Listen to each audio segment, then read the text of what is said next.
So boys, what we're thinking, are we still Bale out? Nice one, I like it. Hashtag Bale out.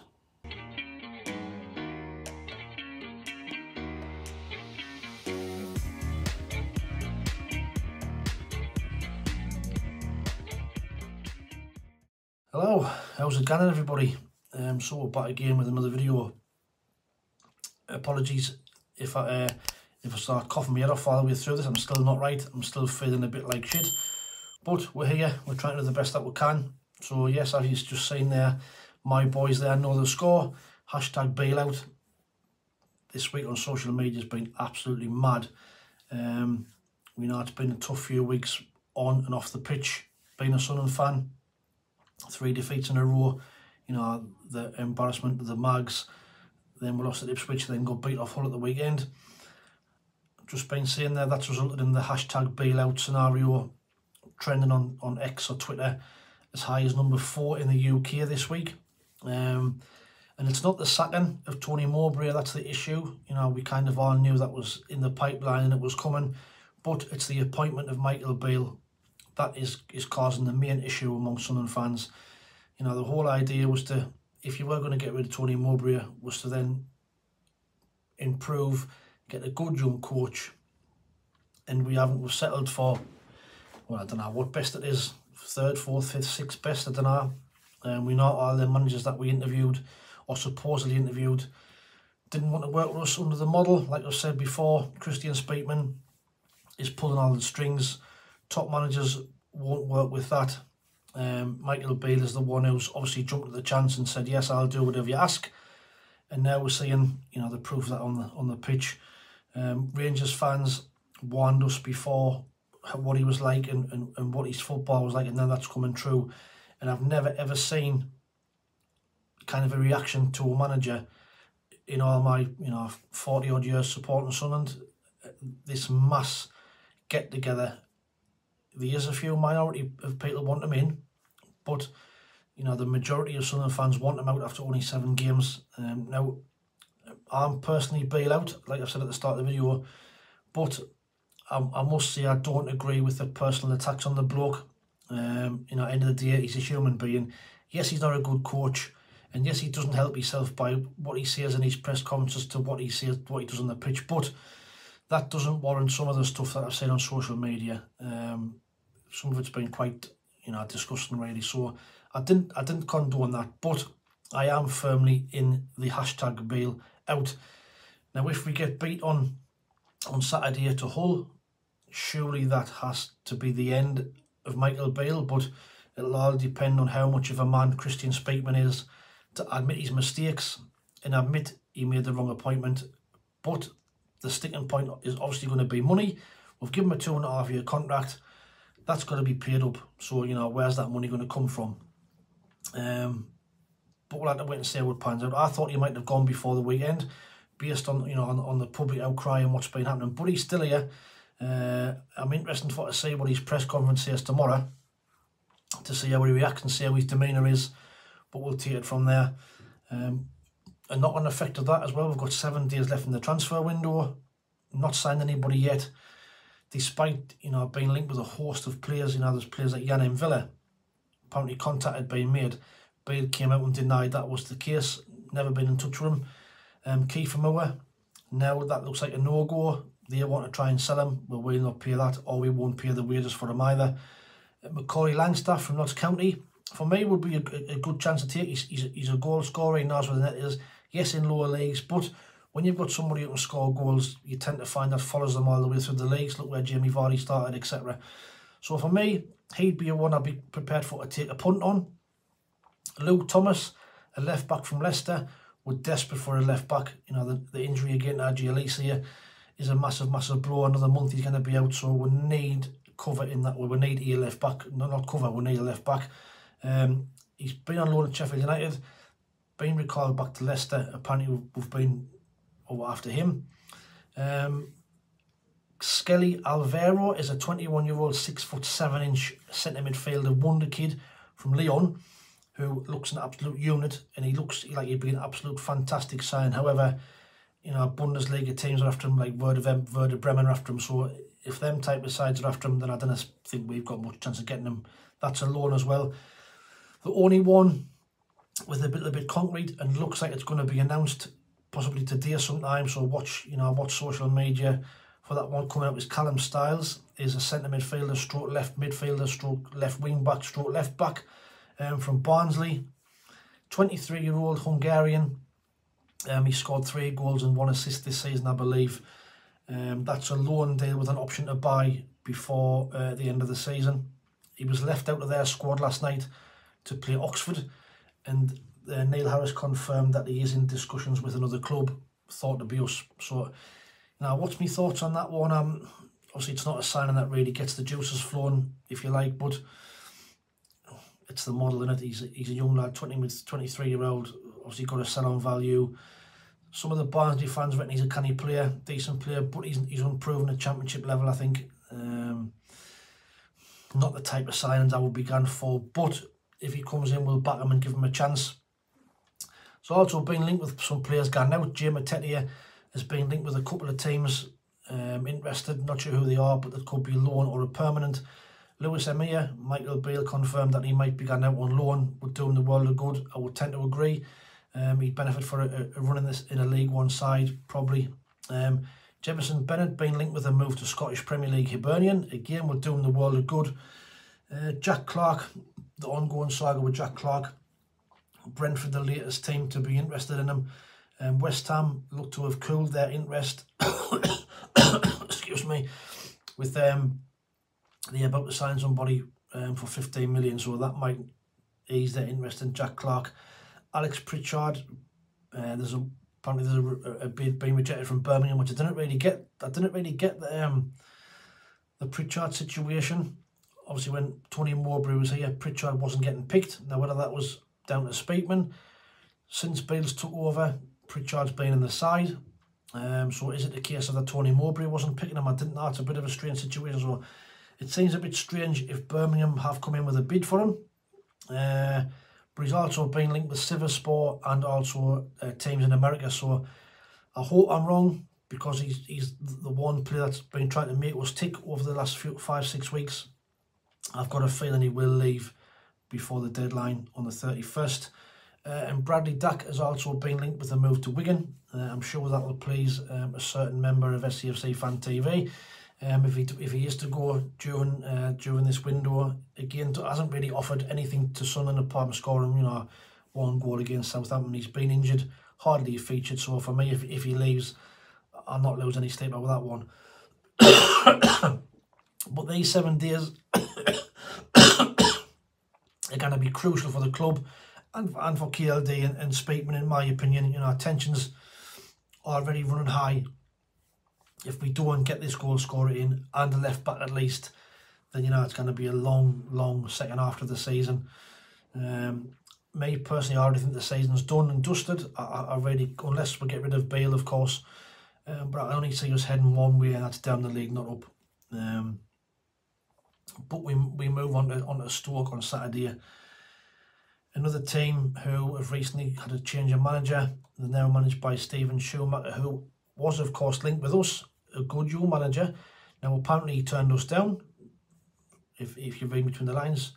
Now, why is that? And he's decided to go to Stoke. Would you see a Stoke is a much better proposition? Who knows? I read between the lines on that one. Me personally would have took him over Bale. Would have took anybody over Bale. I would have took Ian Bale over Bale. But Stephen Schumacer, so we know he did a great job with Plymouth. But since he went to Stoke, hasn't really done a great deal. But he's only had 7 games. Now we're saying Michael Bale's only had 7 games, but I think it's chalk and cheese. He's won 2, drew 3, and lost 2 since he went there. Like I say, not a great record so far.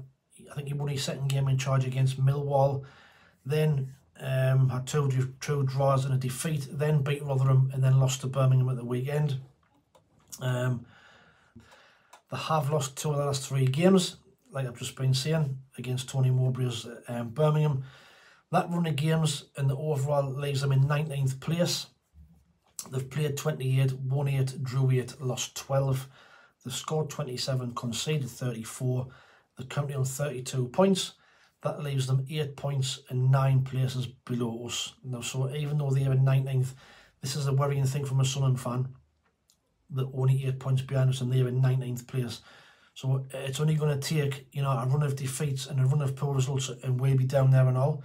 So, you know, that's what I'm worried about. In the away form table, they're currently 13th. They've played 14, won 4, drew 4, lost 6, scored 16, conceded 19. They've got 16 points away from home. Our home form, thankfully, has been a lot better this season. It's the away form that struggled this year. But we are 9th in the home form league. We've played 14, won 8, drew none, lost 6, so not a home draw this season. Scored 22, conceded 17, and we've got 24 points. Now, they have made a couple of signings in the January transfer window. They've signed Daniel Everson on loan from Leicester, goalkeeper. A goalkeeper who we were linked with, I believe, at the start of the season. Still something I would like us to pursue, because I think, you know, Patterson needs somebody to be able to push him and give him competition. He's gone a bit stale over recent weeks.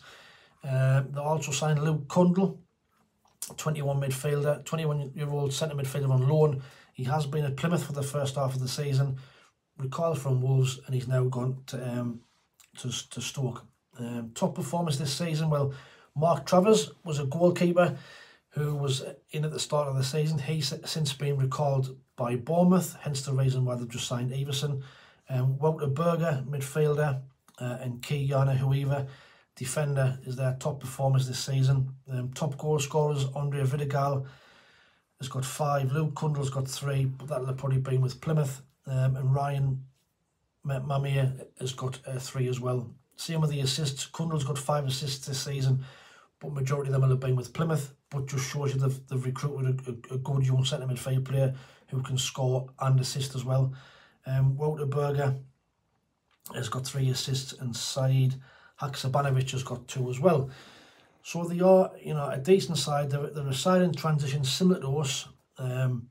But they've also got Lyndon Gooch, of course. You know, how ironic would it be if Lyndon Gooch scored the goal that ended Michael Beale's kind of reign? But we'll see. On to Austin. So, like I've just been saying, we've got 2 wins in the last 7 games since Beale took over. Lost the last 3. On the injury front, we've lost Adji Alicia for a month, which is another blow. Now, you know, is it that down to our training methods? Is it that the lads are just, you know, injury prone? Alicia, Serkin, you know, he's got hamstrings made of cheese, I think. But we seem to keep picking up these knocks in training. You know, is it our training these lads too hard? Corey Evans, still no did for a return. Huggins, a big miss. He was playing really, really well, out for the season. Roberts is out for another 2 or 3 weeks, I believe, with his calf strain, so another big miss down the right-hand side. You know, so unbalanced, like I mentioned in the review video against Ipswich, against Hull. The team selections that he picked, we were so unbalanced, it was unbelievable. So if we lose on Saturday, you know, surely Michael Beale has to go. To be fair, he was up against it from the start. The only way he was going to, you know, have a chance is if he got it for a good start. He hasn't. He's gone the opposite. Team selections, tactics and substitutions. You know, you would think surely Dodds would be advising him on what to do, but I don't know. It just seems to have all gone pear-shaped and Pete-tongue. You know, like I've just been saying, the way we set up against Hull was unbelievable. We were so unbalanced right on the right-hand side. Poor seat was there on his arm. 4 centre midfielders. Players out of form playing. I can't see how it's going to get any better. Now on Saturday, for me, why didn't we just try something different? So this would be my team that I would probably look at something similar to this. I would play a back 5. I would have a back 3 of Sealt, Ballard and Triantis. 3 proper centre-halves in there who can defend. No nonsense. 3 big strong lads. We're not Stoke are a big unit, physical unit like they proved to be earlier in the season. Struggling at left back, so I'd have Trey Hume there. He can play there. Played there before. Now right wing back, if you're going to have O'Neill on your side, that's where we'll play him as a right wing back. He's full of energy. He will get up and down. He will try his best. Either him or Pembele are there, either or. But I've put Onai in there. In the middle, I've got Dan Neil and Pierre Ekwa, purely because we haven't got anybody else. Matete is there, but it looks like Matete is not going to be involved. I know he's had one opportunity on the bench. Up front, well, a front three of Pritchard, Clark and Russian. Pritchard and Clark kind of floating on the left and right hand sides with Russian up front. I've took Job out. Now, I've been saying for weeks and weeks and weeks, Job needs a rest. He's been miles off the pace. The poor lad's getting burnt out. He's getting flogged to death. But again, I think it's Speakman who said he has to play. Put him in the shop window to boost his value up. But for me, I would have him out the side, and that's the side I would pick. However, the way we'll probably line up, there'll probably be one change, in my opinion. I just think the one change will be Barr in place of Pritchard, because if Pritchard's leaving, if the rumours are to be true, Pritchard's leaving, they'll leave him out the squad on Saturday in case he gets injured. Abdullah Barr will come in, and we'll have Patterson in goal, we'll have Seal right back, Ballard, O'Nien, Hume, Bellingham, Neil, Ekwa, Barr, Clark and Russian. That's the side I think he'll pick. If he does, I'll not be happy, but that's just the way I think it's going to go. Scared for to do anything different. Nothing's going to change. And we'll wait and see. But get your score predictions in the comments below for a chance to enter the shirt competition that's ongoing till the end of the season. Here's the league table. So Kip Vera took the lead over the last two games. He's got 29 points. David Williams was second on 27. Kenneth Allen 23. David Maynell 16. Alex Dixon 13. And there's the rest of them on the screen for you. But get your score predictions in and see if you can get on the leaderboard or boost your scores up. You know, we're into the second half of the season now, all to play for. But get them in. Now, as you know, I've been doing a funny quote. I was meant to do it at the front of the video, but I've forgotten, so I'll do it now. The funny quote for this week's video is, when you've got ears like mine, you don't miss anything the crowd chants. Quite apt with the way things are going at the moment. Who said that? Well, it was Peter Reid when he was getting abuse from the Sunderland fans near the end of his reign. So when you've got ears like mine, you don't miss anything the crowd chants. Well, that's fair comment. That's fair comment. That's all from me. Just want to say a massive thank you to everybody who's subscribed to the channel. We've smashed the 3,000 mark. We're on 3,033.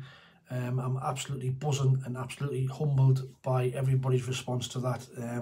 But long may it continue. Keep the subscriptions coming. Please like, share and subscribe if you don't mind. If we've got any breaking news that happens over the next few days before the match, I will jump on and do either a short or a little video on who was signed. Like I say, Callum Styles is looking like going to be the one who's going to be announced very shortly, I think. But other than that, we'll have to wait and see. But until the next time, thanks for watching. Take it easy, stay safe, and we'll speak soon. Ta-ra.